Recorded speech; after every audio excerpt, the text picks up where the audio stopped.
Ito, for me, obvious sign of corruption na ito eh. Paano kung magkakaroon 15,000 lang ang benchmark? Mataas na nga yun. Considered na malambot na yung lupa. Ito, 348,000 per meter. Ang people power, nahandyan na sa pintuan ng Malacanang, darating na yan. Isang mapagpala at magandang araw mga kabayan. Panibagong anomalya na naman ang nadiscover ng Senado matapos mabunyag kahapon sa ginawang pagdinig ang garapalan at lantarang pagmamanipula sa budget ng taong bayan. Sobra-sobrang presyo ang nakita ni Senator Sherwin Gatchalian na ipinapatong para sa mga proyekto ng Farm to Market Road. Ayon sa Senador, ang budget na nakalaan sa Department of Agriculture para sa pagpapagawa ng kalsada ay dapat hindi lalagpas sa 15,000 pesos kada metro. Pero kapag ipinasa na ito sa DPWH ay magiging 348,000 pesos na kada metro. At ito ay natuklasan sa Region 8 sa Tacloban City kung saan ay baluarte ito ni dating House Speaker Martin Romualdez Jr. Ganon din sa Region 5 sa Bicol na baluarte naman ni dating Ako Bicol Party List Representative Saldico. Ito, for me, obvious sign of corruption na ito eh. Paano kung magkakaroon 15,000 lang ang benchmark? Mataas na nga yun. Considered na malambot na yung lupa. Ito, 348,000 per meter. Na ang nag-construct is DPWH but ang end user is DA. Majority of the projects nasa Region 5 and Region 8. Region 5, Bicol ba yan? Bicol Region and Region 8, ano? Sa amin po yun. Tacloban? Tacloban Region. Okay, lala po na yun. And then in 2024, ganon rin, Region 5 and Region 8 ang top notchers. Obviously, high tone. Ito yung construction company na connected kay Saldico. So tingin ko hindi naman coincidental na ang pinakamalaking nakakakuha ng FMR is Region 5. Tapos pangatlong pinaka maraming nakuhang kontrata is connected kay Saldico. Matapos ibunyag ni Gatchalian ang Ghost Project ni Romualdez at Saldico, ikinagulat naman at hindi makapaniwala dito si Department of Agriculture o DA Secretary Francisco Laurel Jr. Aniya, hindi ito dumaan sa kanilang ahensya. Bagamat aminado siya na may natuklasan sila mga Ghost Project sa dalawang rehiyon sa Davao Occidental at Zamboanga City, kung saan ay ang DPWH din ang nagpa-implement dito. Base sa information I got just now, hindi DA nag-concurrent sa mga projects na yan. Samantala, dahil sa sunod-sunod na mga nadidiscovering mga anomalya sa mga proyekto ng gobyerno na kinasasangkutan ng gabinete ni PBBM, partikular itong si Romualdez at Saldico, naglabas naman ng pahayag sa publiko itong si dating National Security Advisor Norberto Gonzales. Aniya, ang people power ay nasa pintuan na ng Malacanang kung saan ay ito ang dapat paghandaan ng mga Pilipino para magkaroon ng reforma ang gobyerno at maging planado ang pagtatalaga ng panibagong liderato ng bansa. Sa mga hindi pa nakakadinig, ang people power, nahandyan na sa pintuan ng Malacanang, darating na yan. Ngayon, ingatan natin. Samantalahin natin na kung magkakaroon tayo ng people power, magkakaroon ng tunay na pagbabago, ay ayusin natin. Paghandaan natin. Huwag yung, ang pinaghahandaan lang natin ay marami tayo sa karsada. Dapat may mga nag-iisip na, ay kung manalo tayo, paano? Anong klaseng electoral system ang dararapat natin gawin? Ano-anong mga new policies para sa darating at susunod na gobyerno ang ating pinag-iisipan? Dapat may grupo na nagpaplano niyan. Dalawang bagay ang dapat nating iniintindi. Yung paano maging matagumpay ang people power at kung paano natin isasaayos ang bulok na sistema ng ating pamahalaan sa kasalukuyan. Ano ang masasabi mo dito, kabayan? Sa kabila ng panibago na namang Ghost Project na nabunyag at kinasasangkutan ni Romualdez at Saldico, dapat na talagang magkaroon na ng people power sa bansa at mapanagot na o makulong ang mga pasimuno dito. Sama-sama natin panoorin ang buong video at pakicomment nyo po ang inyong mga reaksyon at sariling opinyon. Pero bago yan, sa mga hindi pa po nakasubscribe sa ating channel na Kabayan News PH, pakipindot po ang subscribe button at pakiclick na rin ang notification bell para lagi kayong updated sa mga bagong upload natin na legit at napapanahong balita. Maraming pong salamat. Sobra-sobrang presyo ng mga proyekto para sa Farm to Market Road ang nadiskubre ng Senate Committee on Finance. Bagaman nakapaloob ang mga ito sa budget ng Department of Agriculture, ang nag-iimplementa ng konstruksyon nito ay ang Department of Public Works and Highways. Itinuturing ng DA na overpriced ang Farm to Market Road project kung lagpas ang presyo nito sa 15,000 pesos kada metro. Ngunit sa budget hearing ng Senado, ipinakita ni Senate Finance Committee Chairperson Sherwin Gatchalian ang listahan ng overpriced FMR projects. Sa top 10 o 10 proyekto na extremely overpriced FMRs sa listahan ni Senador Gatchalian, nangunguna ang proyekto sa Tacloban City, Leyte. Umaabot ang presyo nito sa 348,000 pesos kada metro na Farm to Market Road. Nagulat naman si Agriculture Secretary Francisco Laurel Jr. sa mga impormasyong ipinakita ni Senador Gatchalian. Bagaman November 2023 lang anya siya na italaga sa DA kung saan tapos na ang 2024 budget deliberations, kinumpirma nito na hindi dumaan ang mga proyektong ito sa ahensya. Kailangan rin nilang tiyakin kung nasa listahan nga nila ang mga naturang questionable proyekto. Natuklasan din ng komite ang mga rehiyon na may pinakamarami umanong overpriced farm-to-market road projects. Majority of the projects nasa Region 5 and Region 8. Region 5, Bicol ba yan? Bicol Region and Region 8, ano? Sa amin po yun. Tacloban. Tacloban Region. Okay, lala po na yun. And then in 2024, ganun rin, Region 5 and Region 8 ang top notchers. Batay sa datos, Bicol Region ang may pinakamalaking cost overshoot o sobra-sobrang presyo na umaabot ng halos 1.2 billion pesos. Sumunod rito ang Region 8 na mahigit kalahating bilyong piso ang sobra sa presyo na itinakda nito. Ibinunyag naman ni Senador Gatchalian kung sino ang mga nakakuha ng kontrata sa taong 2024 patay sa listahan mula sa DPWH. 3 of which nasa top 15 yung pinangalanan ni Presidente na top 15 contractors na nakakuha ng 20% ng total flood control projects. No, yung tatlo doon nasa top 15. Obviously, Highton, ito yung construction company na connected kay Saldico. So tingin ko hindi naman coincidental na ang pinakamalaking nakakakuha ng FMR is Region 5. Tapos pangatlong pinaka maraming nakuhang kontrata is connected kay Saldico. Nang siyasati ni Senador Gatchalian, kinumpirma ng DA Secretary na may mga ghost project din sa mga ito. Binigyan din naman ni Senador Gatchalian ang kahalagahan ng farm-to-market road sa komunidad at pagyabong ng agrikultura. Ngunit upang hindi na maulit ang overpricing sa 2026 budget, maaari niyang gawin ng DA ang mga proyekto imbis na DPWH. Kung hindi matitiyak na maayos ang trabaho ng 2026 FMR projects, nagbanta si Gatchalian na tatanggalin na lang ang pondo para rito upang ilagay sa ibang programa. Ang dating National Security Advisor at Defense Secretary, meron bang banta, national security concern ang kagaya nitong talamak na korupsyon na nangyayari ngayon? Abay, napakalaki ng...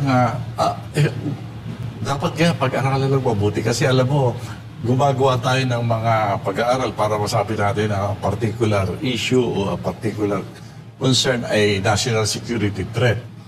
Itong corruption, hindi lang tinatamaan ito yung pang-araw-araw na buhay ng ating mga kababayan. No? It's already pumapasok na yan sa mga tinatawag nating national security threat. Kasi kung titignan mo yung distribution ng budget natin, kung bisa mas malaki yung budget ng mga walang kwentang agency, i-compare mo sa, kunyari, sa ating intelligence community, sa ating pagpapamodernize ng ating armed forces. O, tignan mo ang mga budget. Dapat ina-examine natin yan. Bakit nakakalabang pa yung mga walang kwentang ahensya doon sa mga talagang mga ahensya na nagbabantay ng ating seguridad? Opo, at kumbaga, ang tuna pa nga ng ilang mga kritiko, masyado tayong matapang labang sa China, pero yung sa military natin, laging nababawasan yung para sa modernization. Itong recent lamang na pagdinig sa Defense Department, meron na naman na senador ang nagsasabi na siya ay nadismayado dahil bumababa na naman yung para sa modernization. Nakita niya na kung itong nalustay na pera or napunta lang sa corruption na pera, na modernize na sana yung ating military na pwedeng kumbaga pang palaman doon sa tapang natin, lalo na doon sa kahandaan natin kung sakaling magkaroon ng sumiklab, lalo na sa sigulot dyan sa bahagi ng West Philippine Sea. Talaga naman. Kaya nga dapat pag-isip-isipan na natin. No? Kasi hindi higpitan natin yung pagtungo ng budget doon sa mga dapat puntahan. No? Lalo na sa matters of national security. Kaya nasabi ko earlier, mukhang mas malaki pa yung budget doon para lang mga proteksyonan na manatili sa puder ang ilang mga leader ng ating bansa. Mas binabawasan yung mga essentials, no? Katulad ng modernization of our armed forces. No? Sa kasalukuyan, kung titignan mo, sa buong daigdig, yung mga bansa na hindi basta-basta pumapayag sa gera, committed sa peace.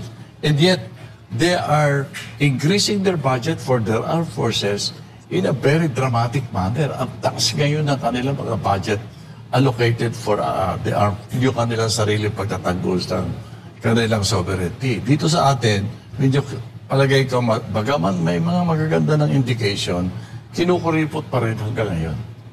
Opo. Sa ganitong mga panahon, nabubulgar yung korupsyon, yung sistematikong pamamaraan, paano manakaw ang pera ng bayan, grabing parang sindikato no kung may tuturing kasi doon pala sa pera na inilaan para sa certain project, marami na pala, nadidivide na pala sa lahat para walang magsalita, no? Kumbaga naging sistematiko, naging sindikato na yung dating. Ito pat sinabayan pa tayo ng mga kalamidad, no? Mga natural calamities na nagiging hamon. So, anong nakikita nyo pong lesson na dapat malaman ng mga botante, ng mga Pilipino sa mga ganitong sitwasyon? Parang na-expose yung mga leader natin kung nandun ba yung kanilang kakayanan, like kagaya dito sa problema sa korupsyon, problema sa kriminalidad, kasi marami na naman tayong nakikitang broad daylight na naman na krimen dito sa pag-handle ng yung tawag nito, pag-handle dito sa epekto ng kalamidad po, Secretary. Alam mo, masaklap dyan. Dito sa biglang nangyari na na-expose na kayo mga inilahad mo na sistema ng korupsyon sa Pilipinas, mulat na mulat ang taong bayan. Ramdam na ramdam nila, alam nila yan. Kung magbubutuhan, sa tingin ko mga kababayan natin, buboto ng tama. Kung hindi dadayain. Yun ang problema natin. Kaya ang sinasabi, bakit ako nagsasabi ng resign all? Hindi naman ako taong naggugulo no? Pero pag sinabi po resign all, ang implikasyon niyan, ang sinasabi mo, yung sistema ng pamumulitika at politikang umiiral, hindi nalalabas ang katotohanan. Hindi nalalabas ang kung ano kagustuhan ng ating sambayanan. Ang mga pagbabagong iniisip at nararamdaman ng ating lipunan ay hindi na mangyayari hanggat hindi natin talaga binabago ang sistemang umiiral ngayon sa electoral system natin. Pagpili natin ng mga mamumuno sa atin, yung klase ng politiko na namumuno sa atin. These are important questions na alam na ng mga kababayan natin kung anong isasagot dyan. Kaya lamang mali ang sistema. Kailangan baguhin. Yung sinasabi natin, resign all. Ang ibig sabihin yan, hindi naman sa pinagdududahan natin ang lahat. Ang sinasabi lang, baguhin na natin ang sistema. Ang pamamaraan ng pagpili. Kung hindi, kahit anong gawin ng ating mga kababayan, galit na galit man yan, walang mangyayari. Opo, at mapapasana all na lang yung ilan sa ating mga kababayan dahil may mga bansa na kahit bago pa lang, halimbawa na iluklok sa pwesto, na sangkot sa kontrobersya, kaya nilang mapababa agad no? Meron silang mga proseso, like halimbawa doon sa Thailand, hindi pa umiinit yung puwet ng kanilang naging pinuno, napalitan na. Dito sa atin, it's either mag-aantay ka pa ng every 3 years, every 6 years, bago mapalitan yung nakikita mo. Masyadong mahaba. Kung ipapa-impeach naman siya, masyado ring mahaba. Kung kakasuhan, mahaba rin. So, kumbaga, minsan, pagdating na ng eleksyon, nagiging mabait, para makuha ulit yung simpatya ng taong bayan, mahahalala ulit. Meron pa ba tayong pag-asa na magaya ng ganong klase ng sistema? Alam mo kasi, ito, bihira ito nangyayari sa atin ngayon. Ano? Alam mo, dito sa atin, tama ka. Wala sa sistema natin yung pagka ayaw na ng taong bayan na wala na ng tiwala, pwede mong tanggalin. Wala sa sistema natin yan. Sir, kahapon sa hearing ng proposed budget ng Department of Agriculture, meron ka naging revelation. Nakita ninyo na may overpricing na nangyari at meron ding ghost farm-to-market road project. Tama po ba? Oo, kasi nung rini-review namin yung budget ng Department of Agriculture, malaking portion doon ay yung farm-to-market roads, almost 16 billion. So tinignan namin yung history ng farm-to-market roads at nagulat nga kami na may mga farm-to-market roads doon na talagang sobrang overpriced. Narinig din naman kahapon, no? Ang cost kasi ng DPWH is 15,000 per meter or 15 million per kilometer. Pero si Secretary, bilang dating negosyante, alam niya kasi yung mga ganitong cost. Sabi niya, kaya na gawin yan at 10,000 per meter or 10 million per kilometer. Pero nakita namin sa maraming mga lugar, nagkakalaga ng almost 300,000 per meter or 300 million per kilometer. Grabe. Nung tinitignan ko nga, ayaw ko nga maniwala eh. Kasi 300 million per kilometer, parang gumawa ka na ng tulay nun eh. No? Pero kung iisipin natin, kanina lang lumabas sa news, merong 421 na ghost projects na nadiskubre na ng Department of Public Works. Walang imposible sa korupsyon eh. No? Talagang pag korupsyon, gagawing ghost project, gagawing sobrang overpriced, basta lang makakubra ng pera. So sir, dito sa nakita nyo na overpriced farm-to-market road at saka yung ghost farm-to-market road, same personalities, same agencies and contractor po bang involved? Well, nakita namin na may trend, no? For example, for 2023 and 2024, ang pinakamaraming nakakuha ay Region 5, which is Bicol area. And then pangalawa, Region 7, which is the Leyte area, Tacloban, Leyte area. And nung tinignan namin yung mga contractors for 2024, tatlo doon, out of the top 10, are part nung 15 top contractors sa flood control. Isa nandoon yung High Tone, no, which is kapatid ni Zaldico.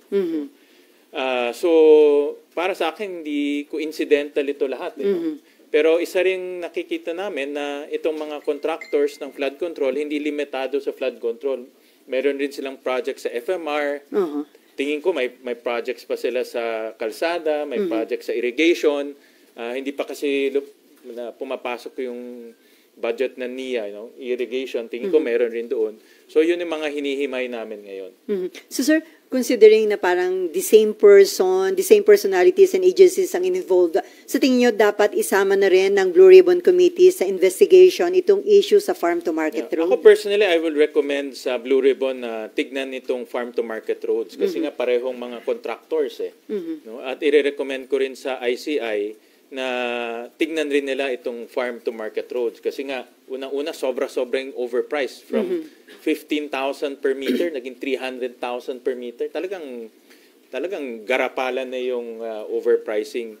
At yung mga contractors pare-pareho rin kaya re-recommend rin namin sa ICI, at least ako personally, na tignan na rin tong farm-to-market roads. So ibig sabihin, isa ito sa harapin pa rin ni former Congressman Zaldico kasi sabi niyo nga malaking pondo para sa farm-to-market road napunta sa Bicol region and then yung kontratista pa related sa kapatid ni Congressman Zaldico. Sa kapatid niya. Na, pagtitignan natin, diba, pinakita ko during the hearing na malaking portion, almost 47 billion na flood control projects na punta sa Sunwest at sa High Tone. Ito yung Kasi itong dalawang to parang magkamag-anak, magkapatid na contractor. At marami nga doon nakukuha rin nila sa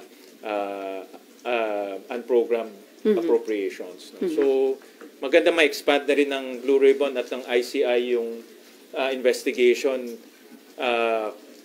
Isama na rin nila yung isama na rin nila yung farm to market roads kasi nakikita natin merong ganitong anomalya rin.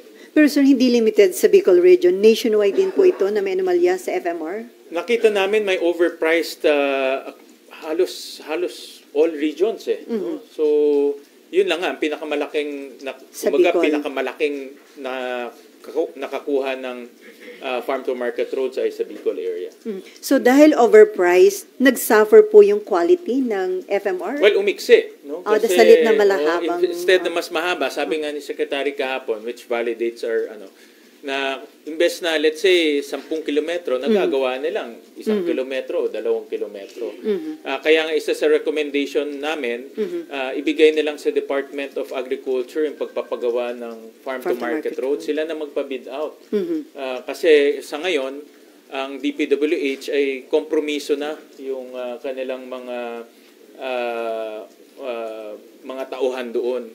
So, even farm-to-market roads, nagkakaroon ng overpriced. Kung ibibigay natin ulit sa 2026, mauulit lang yung ginawa nila in the past year. So, ang suggestion nga namin, DA na ang gumawa ng farm-to-market roads. Pero sir, may capability ba ang DA na mag-implement ng ganong proyekto? That's a very good question. Meron sila pero alam ko hindi ganong kalaki. So, kailangan kaya humihingi kami ng recommendation din kay Secretary Laurel kung kakayanin nila. Kasi mahirap naman ibigay tapos wala silang capability, matutulog lang yung pondo. So, he will get back to us. Pero nakikita ko mas amenable siya doon dahil kontrolado niya yung bidding at masisigurado, may accountability. Kung may overpricing yan, siya accountable at masisigurado niya na tapos yung project. Sir, under proposed 2026 budget, magkano ang hinihinging budget para sa farm-to-market road? At ibibigay niyo po ba yun considering itong natuklasan ng mga anomalya? Well, 16 billion ang hinihingi nila this coming 2026. Yun na nga, kung hindi nila maayos yung kanilang proseso or hindi maayos ng DPWH yung proseso, ako nagdadalawang isip rin ako ilagay yung 16 billion sa farm-to-market roads kasi mawawaldas lang yung pera eh. So, ang aking challenge nga ni Senator Pangilinan, challenge ko rin kay DA Secretary, kay Secretary Tiu Laurel, na ayusin niya yung kanyang opisina para sila na mag-implement. Kaysa mawala. Kasi kung mawala, apektado yung buong agriculture sector natin. Paano tayo magde-deliver ng produkto? No? Pero hindi rin natin pwedeng maulit yung nangyari dahil mauulit lang yung corruption. No? At tingin ko kasi hindi maayos ni Secretary Vince ang DPWH in the next 3 months, 4 months. Tingin ko matagal na pag-aayos to eh. Doon ako kinakabahan dahil yung pondong ilalagay natin doon, kung parehong tao lang ang mga gagawa nun, parehong corruption rin ang mangyayari.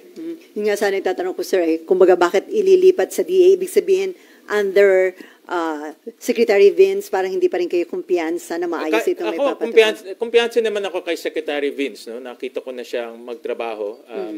But kasi sa laki ng DPWH, no? We're talking about ang budget ng DPWH, almost 800 billion.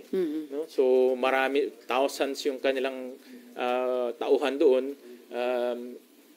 Yan ang siguro itatanong natin pagdating ng DPWH budget kung ma-assure niya ang taong bayan na come 2026 yung implementation ng projects ay maayos na. No? Wala nang ghost projects, wala nang overpricing, matatapos yung projects. Isa pa yung matatapos doon sa DND lumabas. Yeah. Maraming projects na hindi tapos. DPWH din ang involved. DPWH rin yung gumawa. No? So, sabi ng DPWH, tapos na yung project pero hindi pa pala tapos. No? So, maraming ganitong nasasayang yung pera. Okay, Marlon. And then, Mayan? What do you mean by that, sir? Na binanggit nyo na hindi coincidental yung mas pinakamaraming FMR ay sa Bicol region and then Leyte is the political stronghold of former speaker. Ang rice granary ng Pilipinas ay Region 2. Yan ang diyan ang rice granary natin, and Mindanao, no? Kasi malaki rin. Pero hindi na sa top FMR allocation ang Region 2. In fact, malayo siya, no? Even sa Mindanao ang layo rin, no? So yung mga top rice granary natin, walang projects na FMR, no? Yung mga hindi na sa top, yun ang nabibigyan, no? So para sa akin, if you think about itong nangyayari sa flood control at yung mga personalities involved tulad ng SunWest, tulad ng High Tone, sa aking personal na pag-analyze, hindi katakataka na nalagay ang pinakamalaking allocation ng FMR sa Bicol area. Sir, paano pala, sige. Hindi, kahapon po, Sen, nabanggit nyo rin na tinrace nyo historically yung paglaki ng budget sa FMR. Can you share? Oo, nakita namin lumalaki yung budget ng FMR. Of course, like I said, no, importante ang FMR sa agriculture. Pero yung paglaki rin niya, nakadugtong rin to dito sa mga overpricing. No? So, pag-aanalisa ko dyan, pag hindi natin naayusin yung pondo, at papalakihin pa natin ulit this coming 2026, ganun pa rin, no? Magiging overpriced pa rin yung mga budget, yung mga projects.